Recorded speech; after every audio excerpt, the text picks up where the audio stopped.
Hello friends, कैसे हो आप सब। मेरे चैनल में आपका स्वागत है। तो चलिए शुरू करते हैं इतिहास के 2300 प्रश्नों की श्रृंखला का ये भाग 29 है। और अभी हम देख रहे थे आपका मौर्योत्तर काल। तो मौर्योत्तर काल से संबंधित कुछ क्वेश्चन हो चुके हैं और जो बाकी के क्वेश्चन हैं वो हम आज देखेंगे। तो वीडियो शुरू करने से पहले इसके बारे में थोड़ा बता दूं। तो ये जो आपकी सीरीज़ चल रही है, यहाँ पे मैंने आपका टॉपिक वाइज प्रैक्टिस करवाया है। तो पिछली जितनी भी वीडियोस है आप जाके देख लेना, उसमें जितने भी क्वेश्चन करवाए सारे क्वेश्चन काफ़ी इंपॉर्टेंट है और मैंने जितना कुछ बताया है वो आपके एग्ज़ाम में निश्चित रूप से उपयोगी सिद्ध होगा। तो चलिए शुरू करते हैं। तो वीडियो शुरू करने से पहले चैनल को सब्सक्राइब कर लीजिएगा और अच्छा लगे तो लाइक और शेयर करिएगा। तो चलिए देखते हैं पहला क्वेश्चन।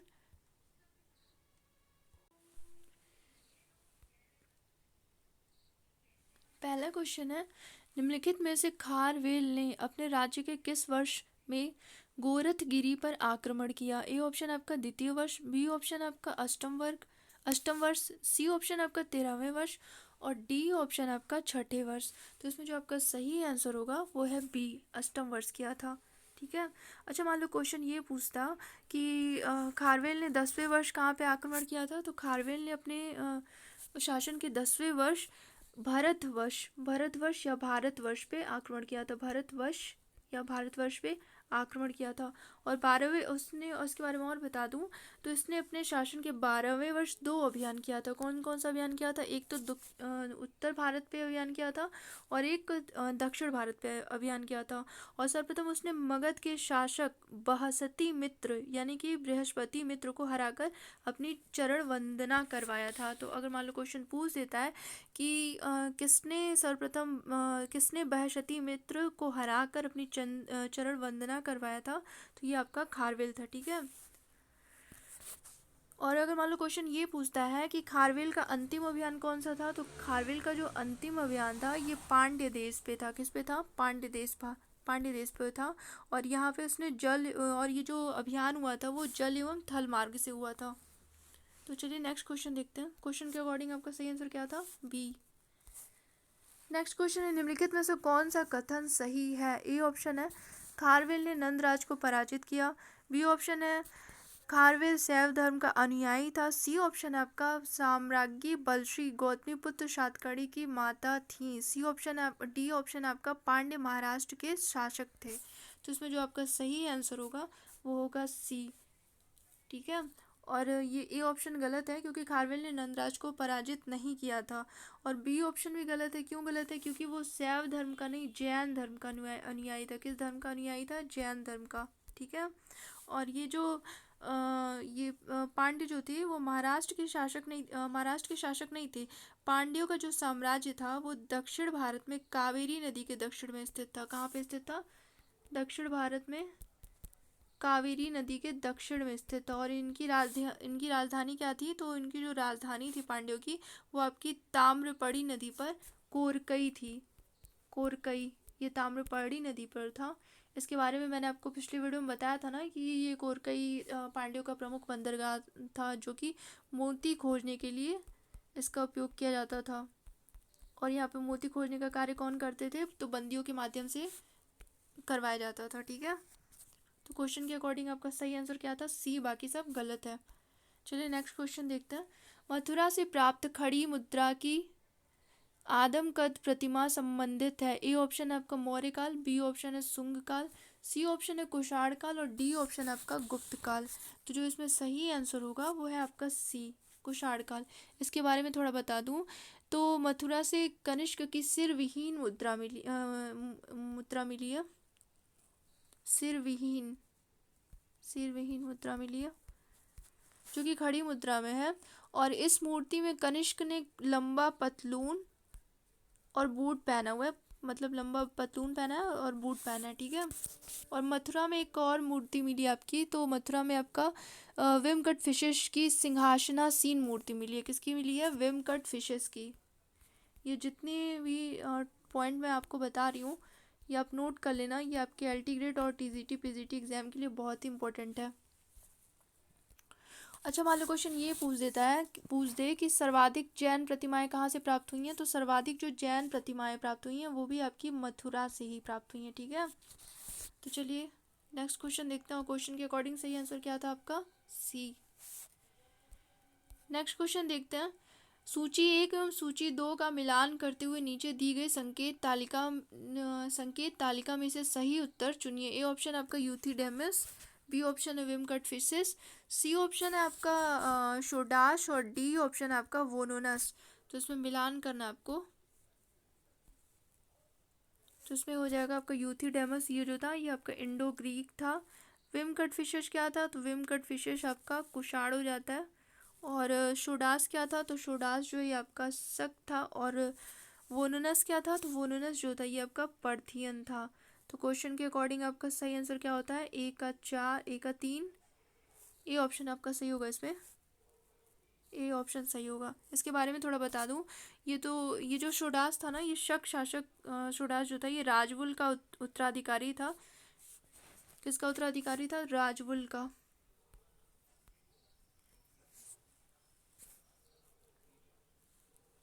और ये जो वोनोनीस था ये आपका पल्लव था, पर्थियन से संबंधित था। ठीक है, चलिए नेक्स्ट क्वेश्चन देखते हैं।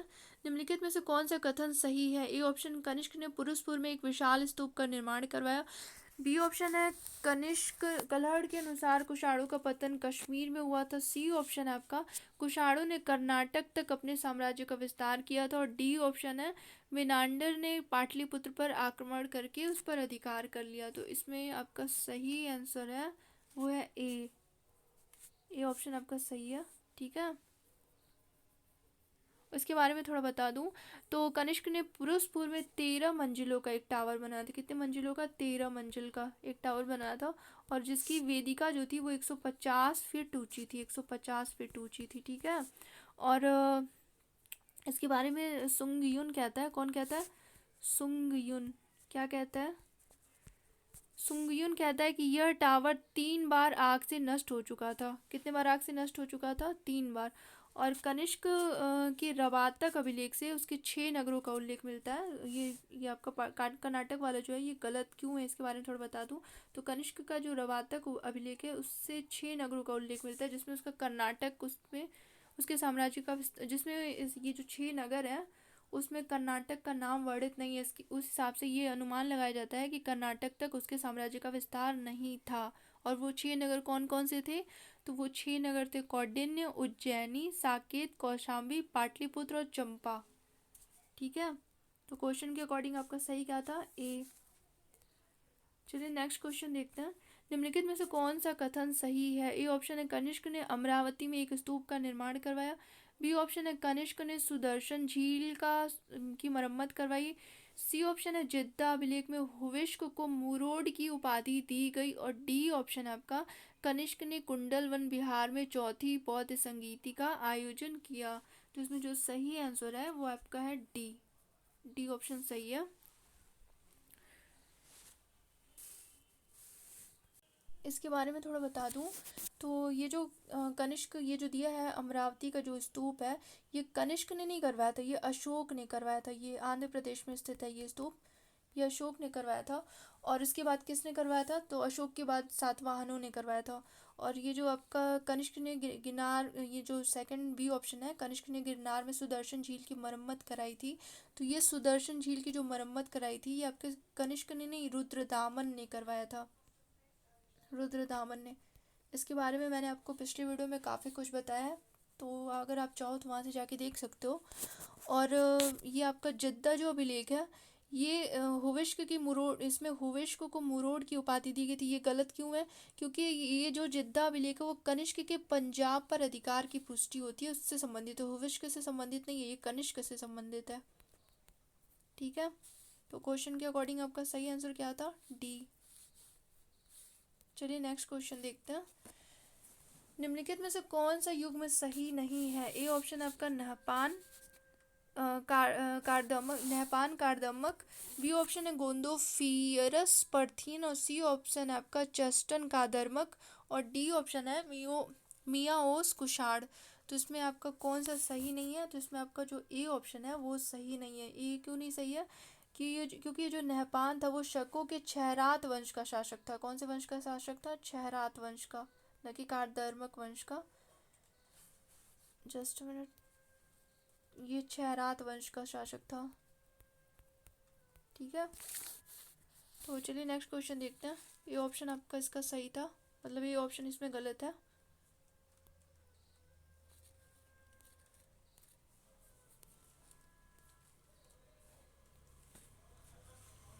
नेक्स्ट क्वेश्चन देखते हैं।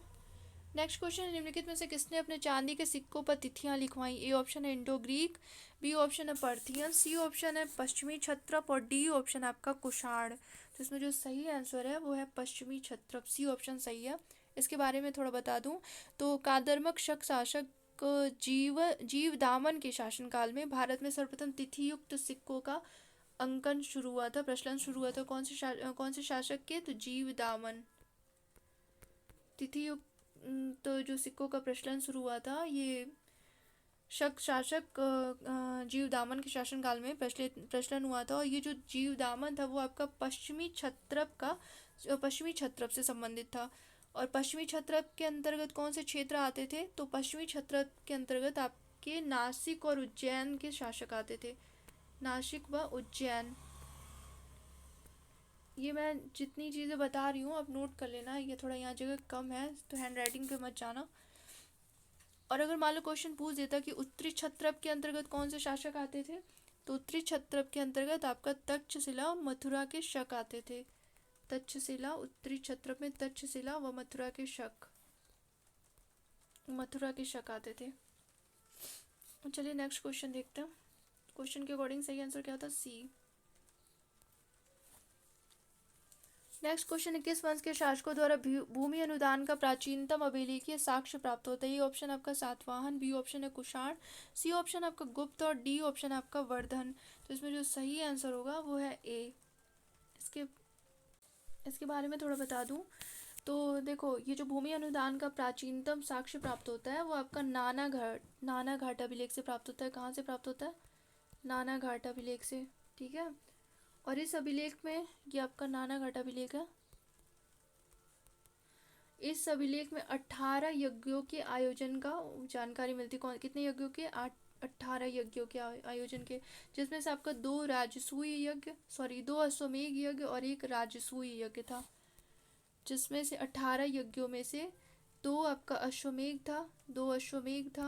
अश्वमेध और एक आपका राजसूय यज्ञ था। ये कहाँ पे इसकी जानकारी प्राप्त होती है? तो नाना घाट अभिलेख में प्राप्त होती है। और राजसूय यज्ञ का आयोजन किसने करवाया था? तो शतकर्णी प्रथम ने करवाया था। शतकर्णी प्रथम ने। ये ऑप्शन इसमें सही है। चलिए नेक्स्ट क्वेश्चन देखते हैं।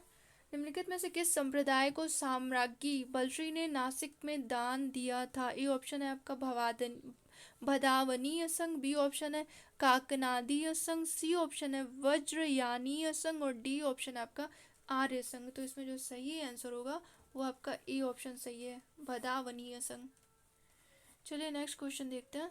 निम्न युग में से कौन सा युग में सही सुमेलित नहीं है? ए ऑप्शन है कनिष्क की तिथि 58 ईसा पूर्व, फ्लीट एवं जे कैनेडी, बी ऑप्शन है कनिष्क की तिथि 78 ईस्वी, रैप्शन एवं ओल्डेनबर्ग, सी ऑप्शन है कनिष्क की तिथि 90 ईस्वी से 138 ईस्वी, काना एवं पुशी, और डी ऑप्शन है कनिष्क की तिथि 144 ईस्वी, स्मिथ एवं ए के नारायण। तो इसमें आपका कौन सा सुमेलित नहीं है? तो इसमें आपका डी ऑप्शन सही नहीं है। क्यों नहीं सही है? क्योंकि 144 ईस्वी का जो ये टाइमिंग जो दिया था, मतलब अनुमान जो लगाया था वो आपका गिर्शमैन ने कल लगाया था। किसने लगाया था? गिर्शमैन ने। इसके बारे में थोड़ा बता दूं तो देखो, जब कनिष्क का जो राज्यारोहण हुआ था वो सबसे पहले 78 ईस्वी में स्वीकार किया गया। और कनिष्क के राज्यारोहण की तिथि के मुद्दे पर लंदन में आपका 2 सम्मेलन हुआ था। वो सम्मेलन कब हुआ था? तो वो सम्मेलन आपका 1913 और 1960 में हुआ था, ठीक है। और जिसमें एल वाशम ने इसको 78 ईस्वी को स्वीकार किया था। एल वाशम ने 78 ईस्वी को स्वीकार किया था। एल वाशम ने 78 ईस्वी को स्वीकार किया था। तो क्वेश्चन के अकॉर्डिंग आपका सही कौन सा नहीं है? इसमें 144वां सही नहीं है क्योंकि ये किसका है? ये गिर्शमैन का है। चलिए नेक्स्ट क्वेश्चन देखते हैं। निम्नलिखित युग्मों में से किसका मिलान सही नहीं है? ए ऑप्शन आपका नाना घाट चेदीराज, बी ऑप्शन आपका हाथी गुम्फा खारवेल, सी ऑप्शन आपका कारले पुलुमावी और डी ऑप्शन है नासिक बलश्री। तो इसमें जो सही नहीं है वो है आपका ए ऑप्शन, नानाघाट चेदीराज, क्योंकि ये जो ये ऑप्शन सही नहीं है। इसके बारे में थोड़ा बता दूं तो ये जो नानाघाट अभिलेख है ये पुणे के, महाराष्ट्र के पुणे में स्थित है। कहाँ स्थित है? महाराष्ट्र के पुणे में। और सातकर्णी प्रथम की जो रानी नागनिका थी, उनके द्वारा अपनी पति की मृत्यु के उपरांत इसको उत्कीर्ण करवाया गया था। किसके द्वारा? नागनिका, रानी नागनिका, जो कि सातकर्णी प्रथम की पत्नी थी। और ये जो अभिलेख है आपका, नानागढ़ अभिलेख है, इसकी जो भाषा है वो प्राकृत भाषा प्राकृत, और लिपि जो है ब्राह्मी है, लिपि जो है ब्राह्मी है। ठीक है, तो चलिए नेक्स्ट क्वेश्चन देखते हैं। नेक्स्ट क्वेश्चन, निम्नलिखित में से कौन सा युग्म का मिलान सही नहीं है? ए ऑप्शन है हाउहांशु कुषाण, बी ऑप्शन है आपका अभिलेख सातवाहन, सी ऑप्शन है आपका साहित्य खारवेल, और डी ऑप्शन है सिक्के गुप्त। तो इसमें जो सही नहीं है वो आपका सी सही नहीं है। क्यों सही नहीं है? क्योंकि खारवेल की जो जानकारी का एकमात्र स्रोत है वो पुरातात्विक है, जैसे कि उसका हाथी गुम्फा अभिलेख, हाथी गुम्फा अभिलेख है, हाथी गुम्फा अभिलेख है। तो डी सी ऑप्शन इसमें सही नहीं है। चलिए नेक्स्ट क्वेश्चन देखते हैं। निम्नलिखित में से किसके चांदी के सिक्कों पर षड़मुख कार्तिकेय का चित्र मिलता है? ए ऑप्शन है योधेय, बी ऑप्शन है आपका कुड़िंद, सी ऑप्शन है पश्चिमी क्षत्रप, और डी ऑप्शन है आपका सातवाहन। तो इसमें जो सही आंसर होगा वो है योधेय। योधेय के बारे में कहा जाता है कि पाणिनि ने योधेय को आयुध जीवी संघ कहा है। क्या कहा है? आयुध जीवी संघ। अगर मान लो क्वेश्चन पूछ देता है कि योधेय को आयुध जीवी संघ किसने कहा है, तो आपके पाणिनि ने कहा है, पाणिनि ने। और योधेयों की जो सर्वाधिक मुद्राएं मिली हैं वो कहाँ से प्राप्त हुई हैं? तो इनकी जो सर्वाधिक जो मुद्राएं प्राप्त हुई हैं वो रोहतक से प्राप्त हुई हैं। ठीक है, तो चलिए नेक्स्ट क्वेश्चन देखते हैं। नेक्स्ट क्वेश्चन है, नीचे दिए गए नीचे कुछ प्राचीन काल के राजवंशों के नाम दिए गए हैं। ए ऑप्शन आपका ओलिकर, बी ऑप्शन है वाकाटक, सी ऑप्शन आपका सुंग, और सॉरी तीसरा आपका सुंग, और चौथा है कुड़िंद। तो इनमें से किस किस के सिक्के अभी तक प्राप्त नहीं हुए हैं? तो इसमें आपका जो सही आंसर होगा वो है आपका सुंग और कुड़िंद के प्राप्त नहीं हुए हैं। तो इसमें तीन और ओलिकर और कुड़िंद के प्राप्त नहीं हुए। नहीं, ओलिकर और सुंग के प्राप्त नहीं हुए हैं, ओलिकर और सुंग के, यानी कि 1 और 3। तो इसमें आपका डी ऑप्शन सही होगा, ओलिकर और सुंग के सिक्के अभी तक प्राप्त नहीं हुए हैं, वाकाटक और कुड़िंद के प्राप्त हुए हैं। चलिए नेक्स्ट क्वेश्चन देखते हैं। तो क्वेश्चन के अकॉर्डिंग इसमें डी ऑप्शन आपका सही था। नेक्स्ट क्वेश्चन, नीचे कुछ विदेशी शासकों के नाम दिए गए हैं। ए ऑप्शन आपका डायोडोट्स, बी दूसरा है आपका यूथिडेमस, सी ऑप्शन तीसरा है आपका एजस, और चौथा है आपका स्पाली राइसस। तो इनमें से कौन सा इंडो ग्रीक शासक नहीं है? तो इसमें आपका जो ये एजस और स्पाइली राइसस हैं ये दोनों आपके इंडो ग्रीक,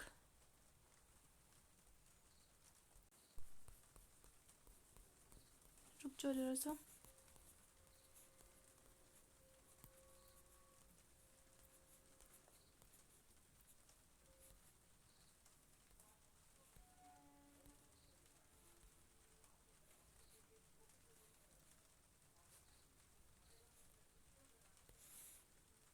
तो इसमें आपके ये एजस और स्पाइलरस ये इंडो ग्रीक नहीं है। तो क्वेश्चन के अकॉर्डिंग आपका कौन सा सही शासक नहीं थे? इसमें 3 और 4 कौन सा है? तो आपका सी ऑप्शन सही होगा। चलिए नेक्स्ट क्वेश्चन देखते हैं।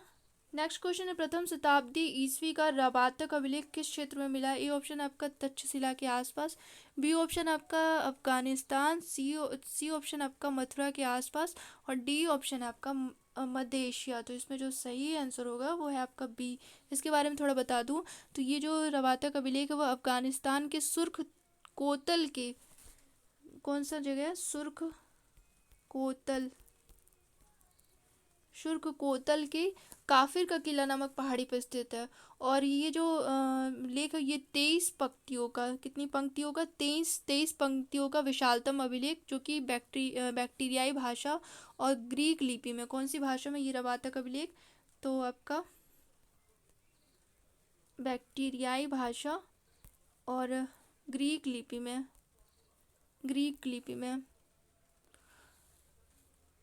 ठीक है। चलिए नेक्स्ट क्वेश्चन देखते हैं। तो आपका बी ऑप्शन सही था।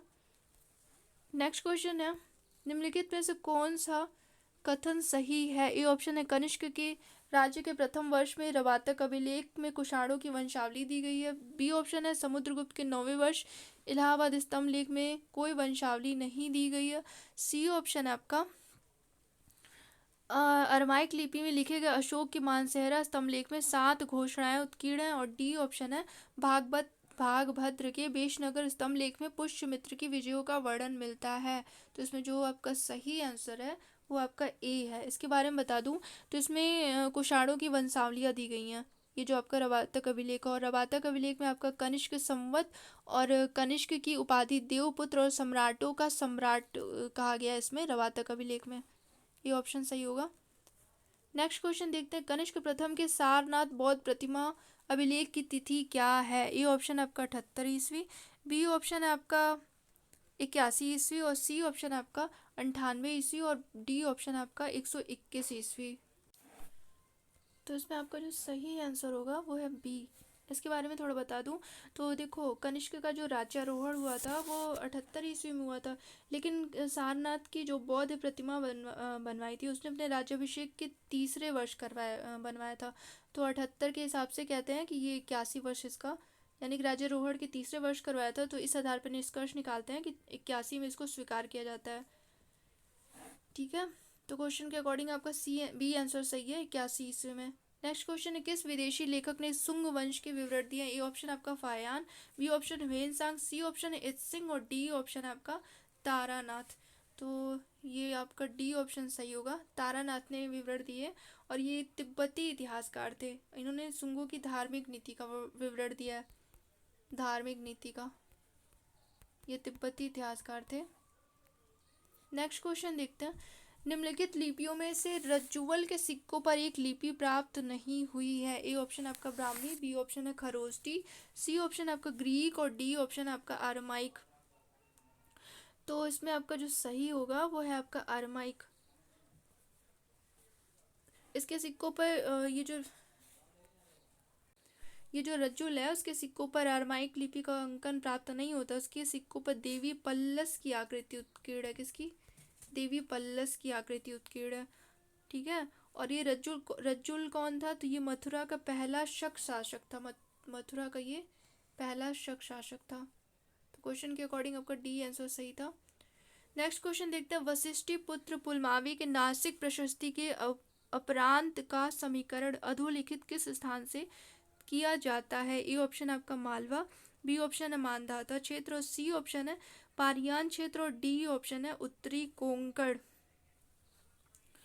तो इसका जो सही आंसर होगा वो आपका है डी, उत्तरी कोंकण। डी ऑप्शन इसका सही होगा। और ये पुलवामी के शासन, ये जो कब उत्कीर्ण हुआ था ये नासिक गुहालेख? तो पुलवामी के शासनकाल के 19वें वर्ष।